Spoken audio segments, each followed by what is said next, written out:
सभी किसान भाइयों को नमस्कार।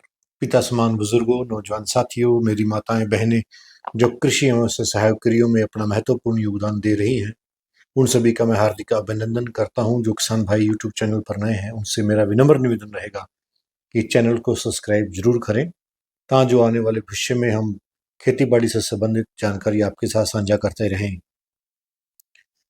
भारत एक कृषि प्रधान देश है और यहाँ के जो लोग हैं, ग्रामीण क्षेत्र में जो वास करते हैं, वो अपनी आजीविका कृषि एवं उससे संबंधित क्रियाओं के माध्यम से अर्जित करते हैं। भारत शुरू से ही जो भारत की भूमि है वो काफी उपजाऊ रही है और ये ऐसे कहा भी जाता है कि हमारे भारत देश की जो मिट्टी है वो सोना उगाती है। लेकिन दुर्भाग्य की बात यह है कि हमारे पास बहुत सारी जमीनें ऐसी हैं जो खाली पड़ी हुई हैं, जहां पर हम कुछ भी उगा नहीं सकते हैं। जहाँ पथरीली जमीनें हैं, जहाँ पानी नहीं है, जहाँ कुछ जमीनें ऐसी भी हैं जहाँ पानी भी है लेकिन वहाँ मिट्टी में बहुत सारे दोष हैं।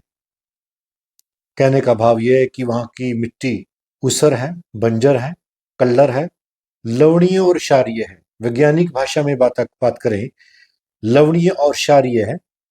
मैं बात कर रहा हूँ, अगर पूरे विश्व की बात करते हैं तो 1128 मिलियन हेक्टेयर जमीन लवणीय और क्षारीय है, ऊसर है, बंजर है पूरे पूरे विश्व में। इस आंकड़े की बात करते हैं तो हमारा भारत देश भी इस पे छूटा नहीं रहा है। भारत में कुल रकबा 6.70 मिलियन हेक्टेयर जमीन ऊसर है, कल्लर है, लवणीय और क्षारीय है, जहाँ पानी खारा है। तो इसमें बात करते हैं तो हमारा भारत में भी 6.76 मिलियन हेक्टेयर जमीन जो सी है वो लवणीय और क्षारीय है।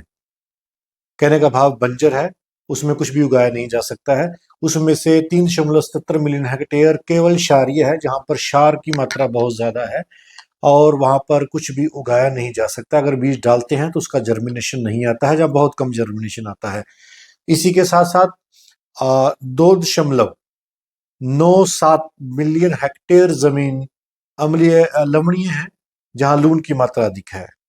ये जमीनें बंजर के नाम से बोली जाती हैं। पंजाब में, हरियाणा में इसको कल्लर जमीनें बोलते हैं। उत्तर प्रदेश की भाषा में इसको ऊसर जमीनें बोलते हैं, जहां पर कुछ भी उगाया नहीं जा सकता है। भारतीय कृषि अनुसंधान परिषद का एक अभिन्न अंग है जो करनाल में स्थित है। Karnal Kachhwa road, Karnal Pehowa road, state highway number 9 के ऊपर ये स्थित है, जिसको हम केंद्रीय मृदा लवणता अनुसंधान संस्थान के नाम से जाते, जैसा कि आप वीडियो में देख रहे हैं। करनाल से सड़क आ रही है और पेहवा की सड़क काशवे की तरफ जा रही है। सीतामढ़ी डांड रोड इसको बोला जाता है। वहां के वैज्ञानिकों ने भरकस प्रयास किया है और किसानों को एक ऐसी अनुमोदित किस्में दी हैं जिसमें जौ, गेहूं, सरसों, जो ये किस्में हैं वहां पर लवणीय क्षारीय भूमि में उगाई जा सकती हैं। इन सभी किस्मों में से हमारे पास जो उत्तम उन्नत किस्म है वो KRL 210 है, गेहूं की, जो बहुत ही बड़े स्तर पर लगाई जाती है। KRL 210 गेहूं की एक ऐसी किस्म है जो सन 2013-14 में रिलीज की जाती है।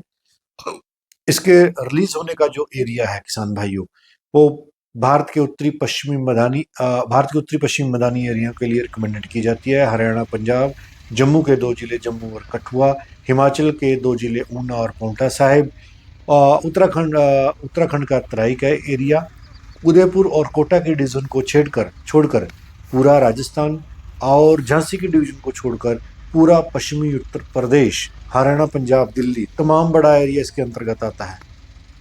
किसान भाइयों, इसकी खूबसूरती इतनी जबरदस्त है कि यह इन सभी बॉर्डर की बाधाओं को तोड़कर यह गुजरात, मध्य प्रदेश और बहुत सारे अलग अलग हिस्सों में इसकी बड़े स्तर पर काश्त की जाती है, क्योंकि पूरे भारत में बहुत बड़ा एरिया लवणीय क्षारीय मृदा से ग्रसित है। किसान भाइयों, संस्थान इसकी बिजाई 5 नवंबर से लेके और 20 नवंबर के बीच में रिकमेंडेड करता है। मेरी व्यक्तिगत राय है कि आप इसको 1 नवंबर से लेके और 20 नवंबर तक इसकी बिजाई कर सकते हैं। किसान भाई, बिजाई करते समय हुए ध्यान दें कि जब आपकी लवणीय क्षारीय मिट्टी है, उसके एक बार जिला स्तर की प्रयोगशाला में, जहां आपके आसपास लगता हुआ राजकीय कृषि विश्वविद्यालय की प्रयोगशाला में मिट्टी टेस्ट जरूर करें, ताकि जो आपको उसका pH मान और क्षार प्रतिरोधकता का पता लग सके। किसान भाइयों, इसका उत्पाद बिजाई करते समय आपने 1.5 बैग के आसपास डाई अमोनिया फास्फेट जरूर देना है। आप किसान भाई कोशिश करें कि बिजाई करते समय आपकी मिट्टी भुरभुरी होनी चाहिए और किसान भाई केवल जीरो टिलेज सीड ड्रिल माध्यम से ही बिजाई करें। सुपर सीडर रोटावेटर का मुंह त्याग दें। अन्य जो महत्वपूर्ण विशेषताएं इसकी हैं किसान भाइयों, इसकी उत्पादन देने की जो क्षमता है, इसमें पीला रतुआ और भूरे रतुआ का प्रकोप नहीं आता है। लेकिन मैं किसान भाइयों के सहयोग की बात करूंगा कि जब भी बालियां निकलनी प्रारंभ होती हैं, आपने 100 दिन के आसपास 95 और 100 दिन के आसपास आपने टिल्ट प्रोपिकेनाजोल का 300 ml दवाई लेकर उस 150-200 लीटर पानी में उसका घोल बनाकर आपने स्प्रे जरूर देना है। इससे पीला रतुआ बुरे रतुए के ऊपर अंकुश लगाया जाता है और हमारी जो बालियां हैं वो लंबी होती हैं और भराव अच्छा होता है। इसी के साथ साथ किसान भाइयों, यह लवणीय क्षारीय मृदा में इसका उत्पादन संस्थान 45 क्विंटल से लेके 48 क्विंटल प्रति हेक्टेयर के हिसाब से बताता है। किसानों की भाषा में एक बात करूं तो 15 क्विंटल से 20 क्विंटल तक उत्पादन जो ग्रसित है, जो हमारे खेत खाली पड़े रहते हैं, किसान वहां गेहूं जरूर बिजाई करता है लेकिन वहां पर गेहूं ना उगकर खरपतवार उग जाते हैं और हमारे जो किसान भाई हैं, जो गांव के लोग हैं, वहां पर पशु चराने का काम करते हैं। तो ऐसा कदापि न होकर किसान भाई वहां भी 20 क्विंटल तक का उत्पादन ले सकते हैं, 15 से 20 क्विंटल। अगर आपकी मिट्टी की पीएच वैल्यू अच्छी है, ज़्यादा उसमें क्षार और लवण की मात्रा कम है, लूण की मात्रा कम है, तो आपका इसका उत्पादन 20 क्विंटल से लेके 24-25 क्विंटल तक का उत्पादन ले सकते हैं। किसान भाई, इसकी टिल्डरिंग बहुत बेशुमार है। मैं आपको बताना चाहूँगा कि बिजाई करते समय सामान्य मृदाओं में इसका 35 किलो बीज बहुत ज़्यादा 35 किलो बीज पर्याप्त मात्रा में रहता है। अगर भूमि लवणीय और क्षारीय है तो किसान भाई 40 किलो बीज जीरो टिलेज मशीन के माध्यम से ड्रिल कर सकते हैं और इसकी सामान्य मृदाओं में इसका उत्पादन 50 से लेके और आप 58 क्विंटल प्रति हेक्टेयर के हिसाब से ले सकते हैं। कहने का भाव 20 से 25 क्विंटल तक का उत्पादन ले सकते हैं।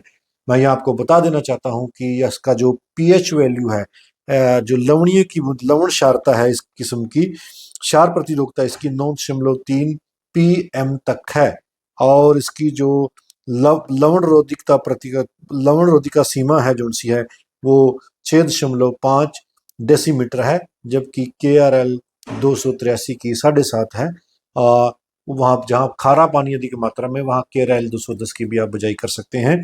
तो किसान भाइयों, इन ये जो हमारी बहुत बड़ी भूमि जो खाली पड़ी हुई है, वहाँ पर KRL 210, 283 ये बहुत अच्छी किस्में उभर कर सामने आई हैं।